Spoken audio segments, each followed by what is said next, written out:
Servir Dieu également vous protège. Le Seigneur protège contre le méchant. Quand vous servez Dieu, il vous protège contre le méchant. Vous savez que le diable est dans le monde, n'est-ce pas? Hein? Qui sait que le diable est dans le monde? Hein?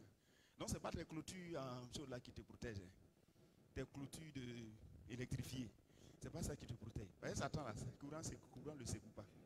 Ce qui le secoue là, c'est la puissance de Dieu. Amen. Donc quand vous servez l'Éternel, il vous garde, il veille sur vous, il vous protège. Pour que vous puissiez continuer toujours de le servir.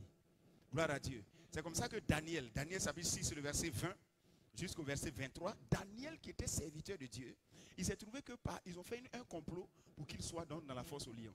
Les lions n'ont pas pu le bouffer. Pourquoi? Parce qu'il avait une protection surnaturelle. Quand vous servez Dieu, il vous protège. Daniel 6, verset 20 jusqu'au verset 23. Voilà ce qu'il dit.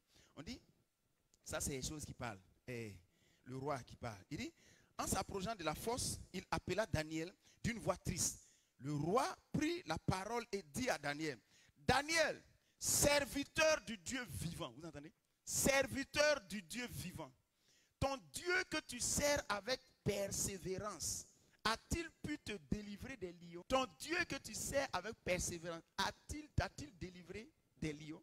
Le verset 22 dit, mon Dieu a envoyé son ange et a fermé la gueule des lions qui ne m'ont fait aucun mal. Ça veut dire que quand vous servez l'Éternel, les lions ne peuvent rien vous faire. Quand je parle de lions, c'est tous vos adversaires.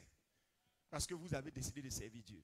Soyez utiles à l'Éternel et vous allez voir la gloire de Dieu. En fait, on ne voit pas la puissance de Dieu au milieu des enfants de Dieu parce que les enfants de Dieu ont décidé de ne pas être utiles à Dieu. Gloire à Dieu.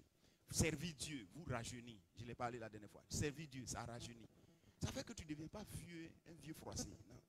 Même si tu es froissé, il va arranger. Pourquoi? Parce que la Bible dit comme ça que, Jean chapitre 15, le verset 2, il dit, si vous portez du fruit, qu'est-ce qui va se passer? Il dit, il va vous émonder. Émonder, ça veut dire enlever les choses mortes et puis renouveler. Gloire à Dieu.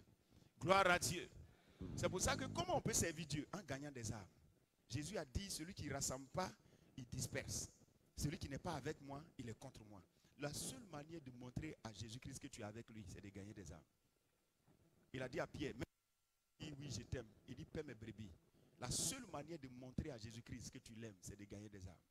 Quelqu'un entend ce qui est en train de dire? Ça, c'est le fondamental. Le fondamental. Gagner des âmes. Parler à quelqu'un pour que la personne soit gagnée. Il dit, paie mes brebis, paie mes agneaux. Agneau, là, ça dit bébé. Quelqu'un qui dit agneau. Tu annonces Jésus à quelqu'un, tu lui fais de telle sorte qu'il soit établi en l'église. Parce que quand il vient une fois, il ne vient pas deuxième fois. Donc, toi, tu dois travailler à ce qu'il soit permanemment là. La personne que tu as gagnée. Jean 21, verset 15, Luc 11, verset 23.